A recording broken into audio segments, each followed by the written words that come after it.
Welcome back to another episode of Light Beer, Dark Money. I'm Sean Noble. And I'm Chris Clements. And we are joined by the one and only Ben Quayle. Ben Quayle, former congressman from the great state of Arizona. Hey guys, how are you doing? It's great to have you. And now, Great to be here. Thanks. king lobbyist, Somebody's got to do it. king of the K Street crowd. Well, Ben is actually a great example of lobbyists who are one, good at what they do, but also have integrity and are there for the right reasons. So what you're saying is he's a rarity. Yeah. Yeah.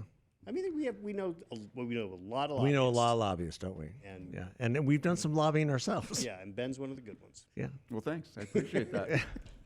But yeah, thanks for being here, Before we Ben. get into that, This has been actually a long time coming. I've been asking him to come on for like 2 or 3 years. Yeah, I know. Entire Back and lifetime forth of to the show. DC. It's just it's tough to get the schedules. I think Yeah. he was just waiting to see if we were actually a legit operation. Does this thing have any legs at all? Well, I thought you guys were like a kiosk in Dillard's when I looked up the address. Yeah, almost. Yeah, almost. We could be. We're right there. We probably should, start one. Yeah. So, Ben, you served in Congress for a term. Was it one or two? Just one. One. And when you look at what's happening now, I'm sure you're happy that you're not there. Yeah, in the sense of it as an actual member of the House right now. Yeah, I mean, people ask me all the time, would you go back? And I'm really happy not being there right now. It's just completely and totally dysfunctional. It's unfortunate that, the Republicans have the majority in the House, and it's not a functioning majority. Right. They can't get to 218 on anything. They have a 2 right now with absences. They have a 2-vote majority. And you have no leverage. You have zero leverage unless you can point to the Democratic Senate, the Democratic president, that you can pass something only with Republican votes, and they can't do it. Yeah. And so you just lose all, and people point like, why can't they do anything? Why can't we get this thing and this thing? I mean, you have the appropriations process coming up on March 1st and March 8th. And, they really don't have any leverage because they're going to have to rely on Democratic votes to get this thing passed. And if they do that, then Johnson, the new speaker, is threatened with a motion to vacate, just like what they did with McCarthy, who had to work with Democrats to Correct. Get the deal, right? Just to make sure the government operates. It's Yeah. it's math. And the thing It's simple is math. is like on all of these things, McCarthy went and negotiated directly with Biden. So on the debt limit package, he's just like, I'm going to negotiate with Biden. Biden will get the Dems in line. And that was the best way to do it. Yeah. Johnson just doesn't have that experience. Right. And it was such a huge mistake to get rid of McCarthy. Yeah, we have said that many times here. It was, and if that's Well, not we have borne friends out, of the show who have been on the show who led that fight. Well, Unfortunately, yeah, I don't know that Biggs led the fight. I mean, I think he I think Eli Crane thinks he led the fight. maybe. Maybe. But it was Gates, and because none of those, no one, well. Gates was the only one willing to actually go pull the trigger, and then the 8 went Everybody along. fell in line. Right. And Gates has, and the reason he pulled the trigger that we've talked about several times is his own ethical he's got issues. some serious issues. Yeah, Yeah, he's got And some problems. those are That McCarthy, to his credit, was not going to let go of. Yeah, the chickens are gonna- going to come home to roost on that one for sure. But Ben, we have some listeners who may not know your history. So give us a little bit of where you came from, who your dad is, Yeah. that kind of thing. How's he doing? Oh no, he's doing well. He lives here in the Valley. A lot of people don't know. It's Dan Quayle, former vice president. A lot of people don't know he actually grew up in the Valley. That's right. Went to Kiva Elementary, went to Scottsdale High, and then moved back to Indiana when he was a junior in high school, I think, something like that. So he always considered, Indiana and Arizona home. My grandparents lived in Wickenburg for a long time, so we'd been coming out here since I was a little kid. Yeah. Visit my grandparents up in Wickenburg, and for those who haven't been to Wickenburg, it's a great place. Wickenburg is the best. Yeah, it's They've awesome. Got what's the Dude Ranch out there? Well, you got Los Cab. Los Cab. Yeah. Los Caballeros. Yeah. Yeah, it's a great. Been there many times. It's a great place. So I grew up basically in Washington area in Virginia. My dad was in the House. He got elected to the House when he was 29, Senate when he was 33. So when I got elected to the House when I was 33, and he was like, "You're such an underachiever." Yeah, he was already. Like, in the I was Senate already by in the then. Senate.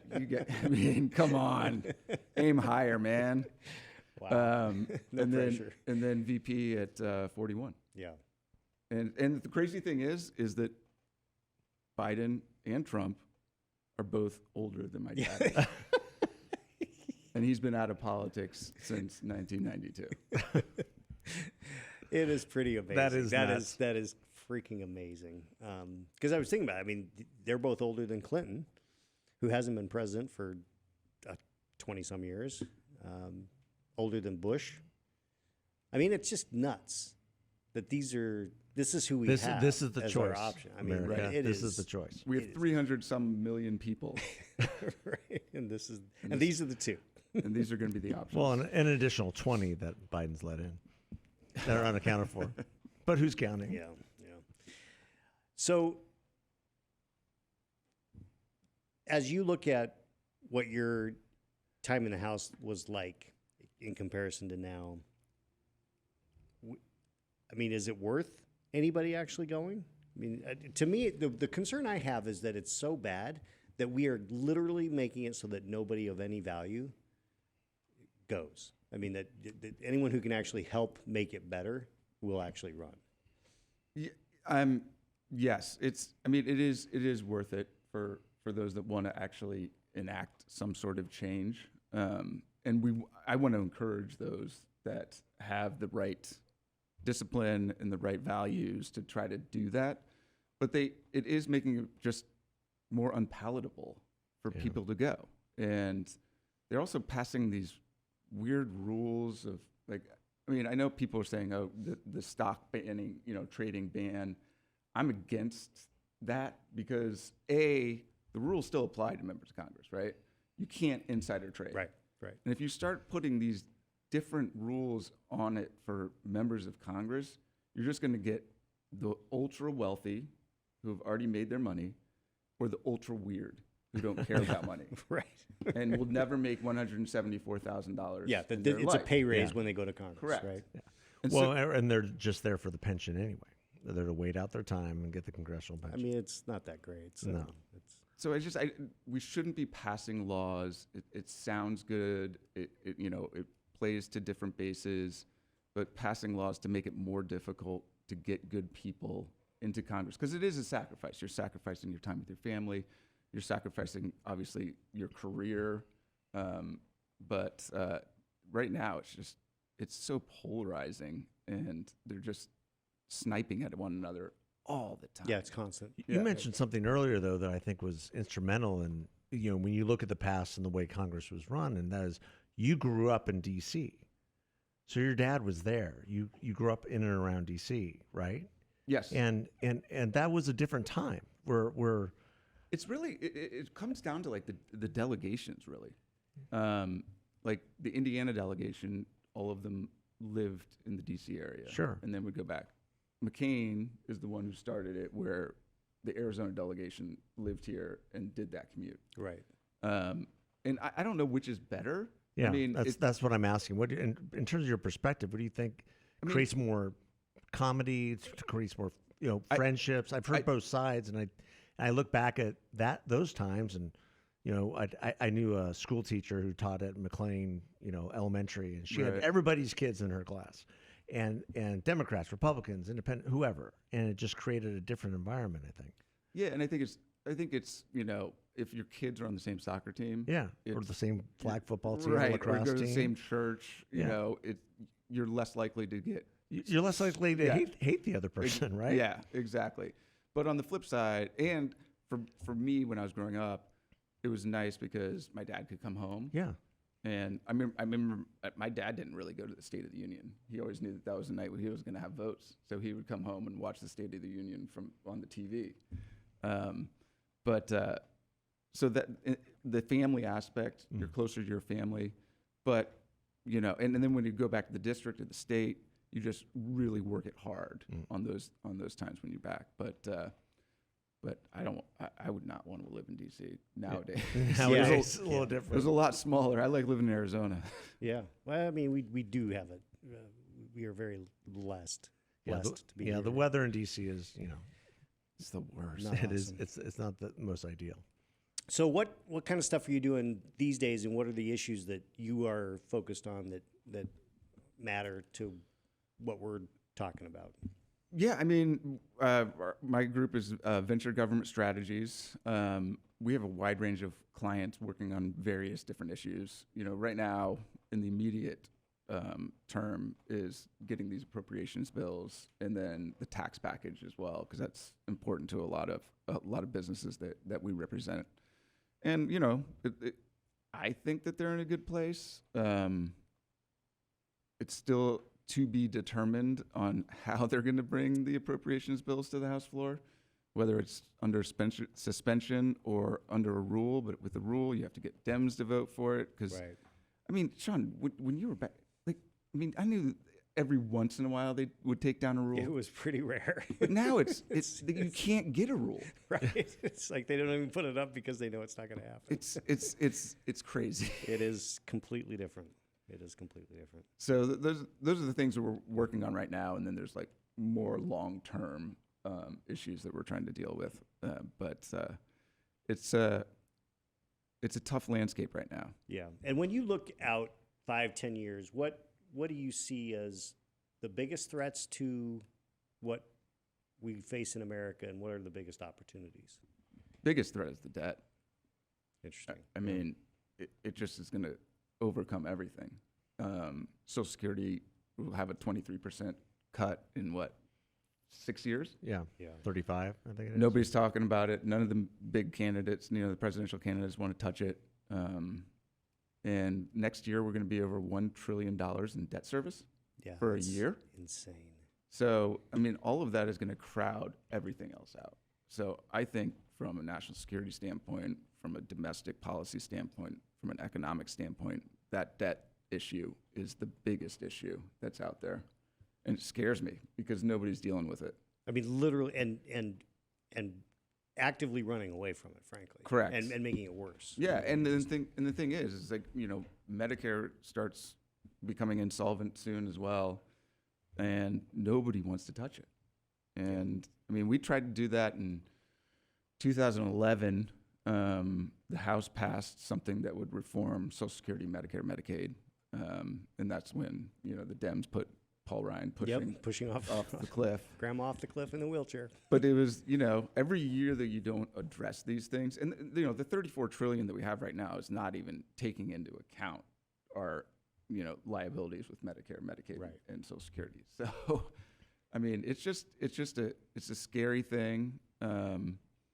You can't be a leader in the world if you're just drowning in that much debt, and it's a global phenomenon. Because people promise things that they just can't deliver on. Opportunities, I mean, quite frankly, unleashing our natural resources, I mean, we have so much potential on oil, natural gas. I mean, the Biden administration stopping LNG is just ridiculous. Yeah. LNG exports.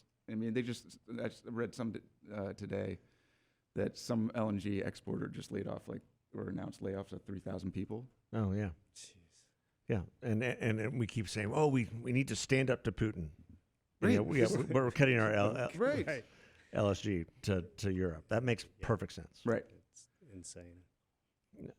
But yeah, I mean, right now, I think whoever the president is, we need to make sure that the U.S. is the leader in the world.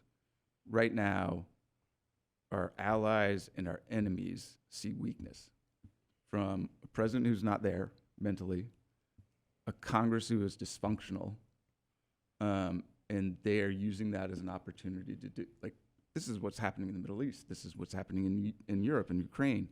I mean, it's because of U.S. weakness that people are taking advantage of that. And that's why, China continues to push down on Taiwan and everywhere else. And that's what happens when the U.S. is perceived as weak. And so we need to have that robust U.S. power, soft power.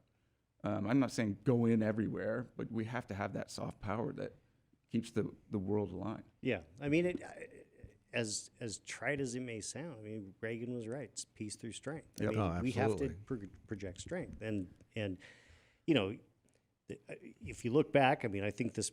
Are you saying that Joe Biden is just not strong? Well, you know, when you pull out of Afghanistan in the way he did, he Well, just sent the message to if you wanna know Xi, the- to Putin, Yeah. to Hamas. I mean, everybody. It's like, okay, guess what? They're not gonna do anything. Yeah, the perfect example of the domino effect, right Yeah. there. Well, and on the Hamas front, I mean, all of this in Hamas and Israel is due to the fact that the Biden administration freed up $6 billion to Iran. Yeah, no I mean, question. there were no rockets going in, not no, but very few, because there was no money coming from Yeah. Iran into Yeah, Gaza. we have funded this entire thing, Yes. and with UNRWA as well. Yeah, I mean, we funded that Both completely, sides. and we've been funding both sides. It's been unbelievable, and for the Biden administration to continue to criticize Israel when Israel is very united in this. The Israeli parliament had a vote this week, and they are going full bore, and they're going to destroy Hamas, and they're not going to talk As they about should. a Palestinian state, as they should. which by the way has been proposed for the last 50, 60 years, and the Palestinians have rejected every single one. So it's just a non-starter for them. They're going to finish the job. yeah. I mean, I think they need to. We can't allow another October 7th, Oh no, No. and it's going to, you know, we certainly can't allow another October 7th that we implicitly paid for. well, and I mean, and we also have to be careful. You know, if we show weakness there, then we're vulnerable here. oh, absolutely. I mean, that the radical Islamists look at things not in decades or centuries, but in millennia, Yeah, and so they're playing the long game for sure. Yeah. as is China. Yeah, yeah. They look at it in centuries, but still, I mean, we look at it in minutes. Whatever our Instagram reel. Yeah. Oh, God. It's like, eek.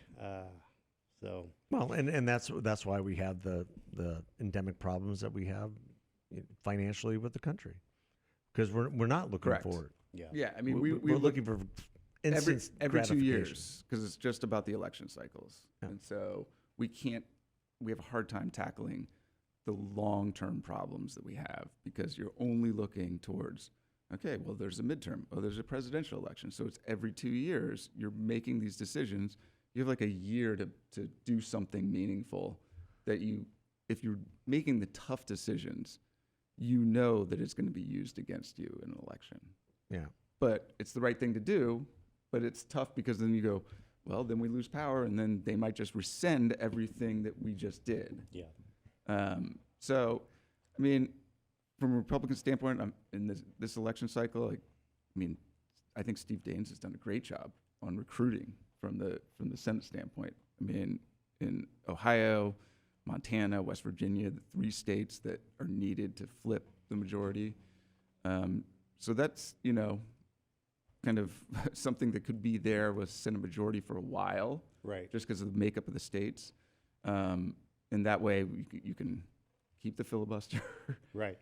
not make DC a state, because people joke about that was a real thing. It was literally. I mean, and I've said this before. I mean, we owe such a debt of gratitude to Senator Sinema Absolutely, for standing up to the Democrats on that. absolutely. Because had she not, we would have Puerto Rico would be a state, DC would be a state. There'd be 14 Supreme Court justices, not 9. I mean, they were serious about all these issues, and they were going to move forward. And she said no. Thank God she said no. Well, I mean, that would have changed. That would have completely changed the country. Well, and that's a great segue. I mean, how do you see, Arizona politics playing out in the next 9 months? It's still unclear if Senator Sinema runs, and then I think it kind of comes down to the presidential in this state. And I mean, Sean, he's more of an expert than I am, but I just think it's if Trump wins by enough margin, like 3 to 4 points, I think he pulls Kerry over. If Biden wins, I think Rubin wins. Yeah. Yeah, no, I think you're exactly right on that. I think that Trump outperforms the Senate, and Kerry. Well, given the environment right now, do you think Kirsten is even in it? I mean, I wouldn't if I were her. I mean, I'd just take a victory lap in terms of like, I stood up on my principles. I saved the Senate. She can literally say that she saved the Senate. she can say she saved the country. Yeah. I mean, and that's not hyperbole. She did. I'm going to go off and make a bunch of money now Right. I mean, and do my thing. The fact is, it's like she votes with Democrats, 97% of the time? Yeah. Like, okay, she's a Democrat. And then they just all just went after her just because she wouldn't change the filibuster rules, wouldn't pack the Supreme Court, wouldn't make DC a state, like these radical things. And then she was getting chased in the back. I just felt so bad for her because she was just a normal Democrat, like who voted with her party 97% of the time. These two things that she stood up against, and she's getting chased into the bathroom at an airport. It was ridiculous. Well, it's an example of the vitriol that elected officials face.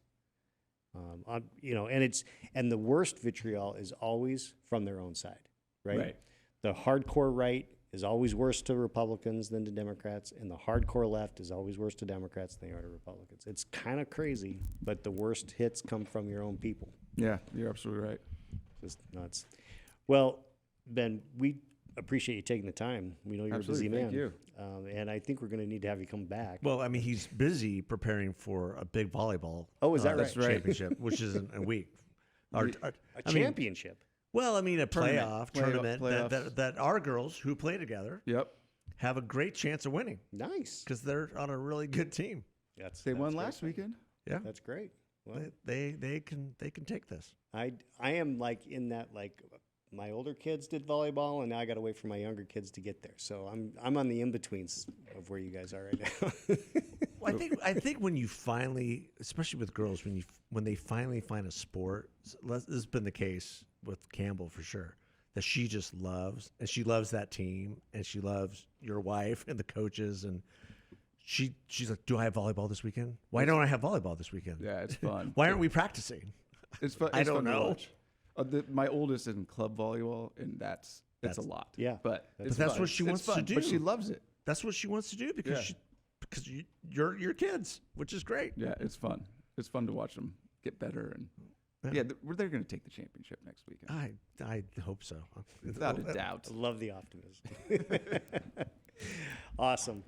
Well, thanks for being here, Ben. Yeah, thanks Thank so you. much for doing this. Thanks for having me, guys. And God bless you. All right. Take care, everybody. Bye.